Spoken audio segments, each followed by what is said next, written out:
नमस्कार मेरे प्यारे विद्यार्थियों, आप सभी को गुड मॉर्निंग। आज हम अपने डिप्लोमा इंजीनियरिंग के दौरान प्रथम वर्ष प्रथम सेमेस्टर में एक बड़ा ही महत्वपूर्ण विषय है जिसमें अक्सर डिप्लोमा इंजीनियरिंग के विद्यार्थियों को काफी समस्याएं होती हैं और उस विषय में विद्यार्थी अक्सर परेशान दिखाई देते हैं। तो उस विषय का नाम है अनुप्रयुक्त रसायन, अप्लाइड केमिस्ट्री।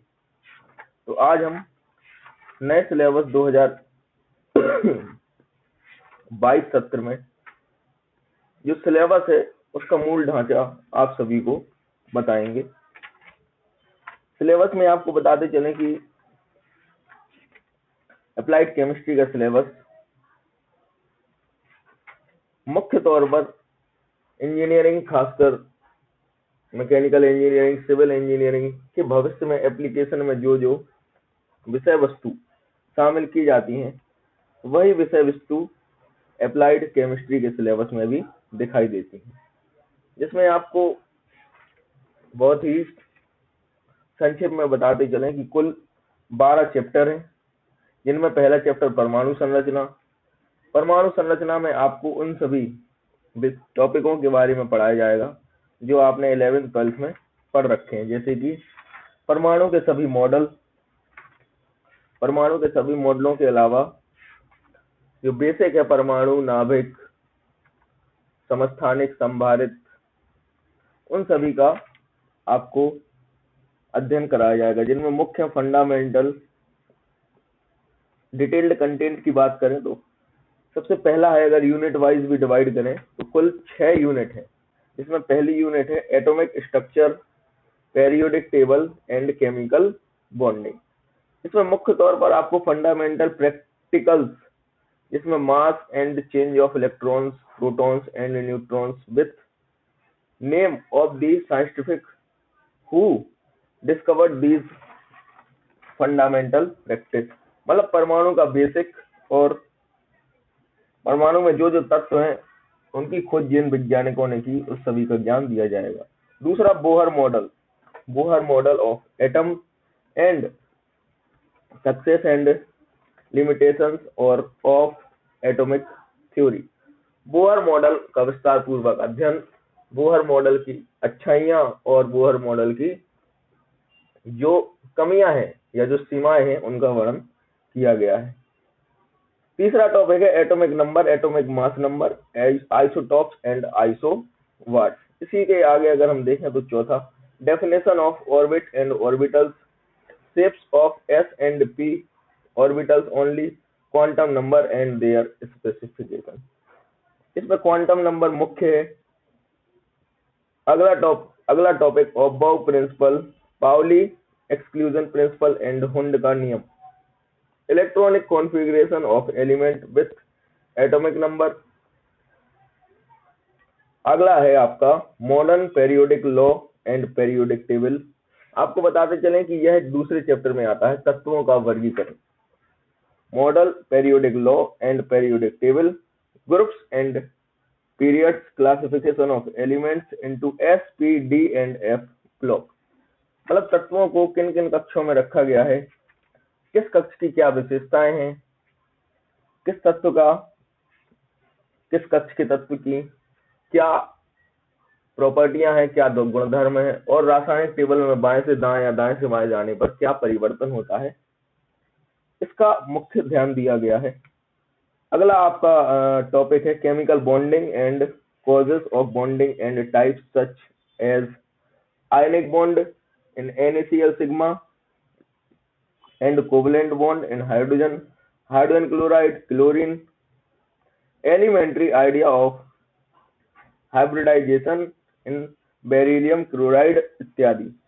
तो आपको बताते चलें कि यह तीसरा चैप्टर है रासायनिक बंधन। इसमें आपको रासायनिक बंधन से संबंधित सभी विषय वस्तुओं का अध्ययन कराया जाएगा। तो यह सभी जो अभी आपको बताया गया है ये आपकी पहली यूनिट के अंतर्गत आता है। दूसरी यूनिट में आपका है fuel and lubricants. Fuel and lubricants में definition of fuel, classification of fuel, characteristic of good fuels, relative merits of gasoline, liquid and solid fuel. आपको फ्यूल के बारे में, फ्यूल मतलब ये हमारा लगभग 5वां चैप्टर स्टार्ट हो गया है, ईंधन। इसमें आपको फ्यूल के बारे में बेसिक बताया गया है। उसके बाद कैलोरीफिक वैल्यू, कैलोरीफिक वैल्यू में high calorific value, low calorific value, determination of calorific value of solid और liquid fuels using bomb calorimeter and numerical example. तो कैलोरीफिक वैल्यू से संबंधित विषय वस्तु और उससे संबंधित कुछ न्यूमेरिकलों का अध्ययन कराया जाएगा। उसके बाद आपका अगला विषय आता है कोल। कोल मतलब कोयला। इसमें आपको कोयले के प्रकार और कोयले की एनालिसिस के बारे में अध्ययन कराया जाता है। इसके बाद अगला है आपका फ्यूल रेटिंग। इसमें फ्यूल की रेटिंग हम किन मीटरों पर देते हैं यह बताया गया है, जिसमें ऑक्टेन नंबर, C10 नंबर मुख्य है। Fuel structure influence on octane and C10 number. यदि ऑक्टेन और C10 नंबर को देखा जाए तो इन नंबरों के आधार पर फ्यूल का क्या स्ट्रक्चर होगा इसके बारे में पूछा गया है। अगला है आपका गैसोलाइन फ्यूल्स। गैसोलाइन फ्यूल्स में chemical composition, calorific value and application of natural gas, CNG, liquid petroleum gas, LPG, procedure gas, water gas and biogas इत्यादि का वर्णन इस विषय वस्तु में दिखता है। आगे है आपका elementary idea on hydrogen as future fuels, nuclear fuels means भविष्य में उपयोगी होने वाले संभावित फ्यूलों जिनमें हाइड्रोजन और न्यूक्लियर फ्यूल मुख्य है। इसका अध्ययन भी आपको इसी विषय वस्तु के अंतर्गत करना है। और दूसरी यूनिट में फ्यूल एंड लुब्रिकेंट्स में आपका अगला विषय है लुब्रिकेंट्स। लुब्रिकेंट्स मतलब स्नेहक। तो स्नेहक क्या होते हैं, स्नेहक के गुणधर्म क्या होते हैं, स्नेहकों का संशोधन कैसे किया जाता है पेट्रोलियम फ्यूल से, और इंडस्ट्रियल एप्लीकेशन क्या है, सिंथेटिक लुब्रिकेशन और कटिंग फ्लूइड्स इत्यादि। ये सभी अभी जो आपको विषय बताए गए हैं ये आपकी दूसरी यूनिट के अंतर्गत आते हैं। तीसरी यूनिट है आपकी वाटर, जिसमें आपको determination of water resource on earth using pie chart के माध्यम से हमारी पृथ्वी पर जो अर्थ के रिसोर्सेस हैं उनके बारे में अध्ययन कराया जाता है। दूसरा है आपका क्लासिफिकेशन ऑफ वाटर, जिसमें soft water and hard water, action of soft on hard water, types of hardness, causes of hardness, unit of hardness and simple numerical.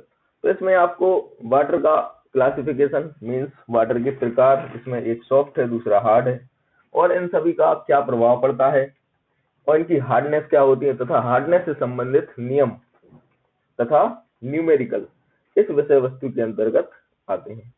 अगला है आपका disadvantage caused by the use of hard water in domestic and boiler feed water. मतलब जो hard water है उसका यदि power plant के क्षेत्र में, बॉयलर में यूज किया जाए या घरेलू क्षेत्र में यूज किया जाए तो उसके क्या क्या हानियां होती हैं। Priming and foaming and causing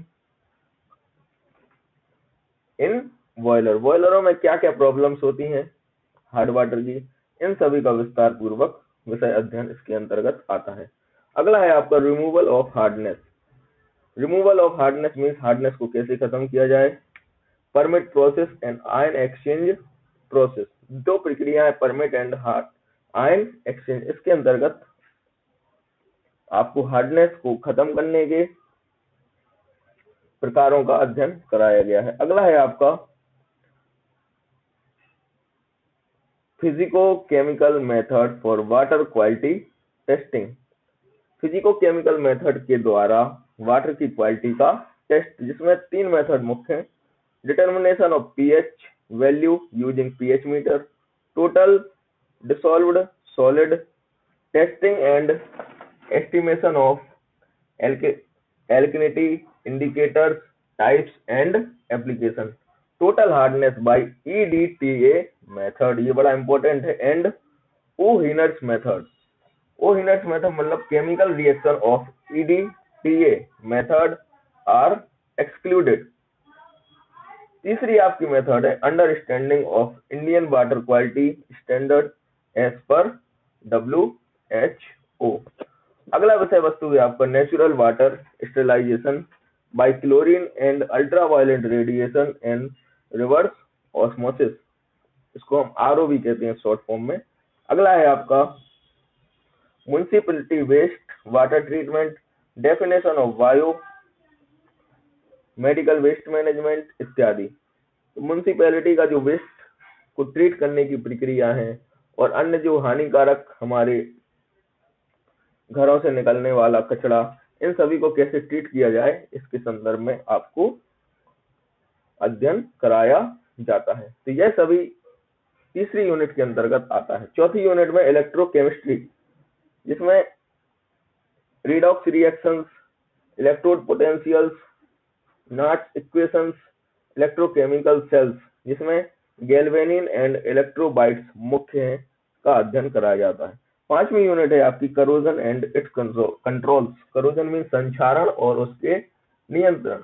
इसके अंतर्गत आपको definition and factor affecting corrosion rate और theory of dry corrosion, wet corrosion, definition of passivity and galvanic series तथा करोजन कंट्रोल। करोजन कंट्रोल में मुख्य मेटल कोटिंग,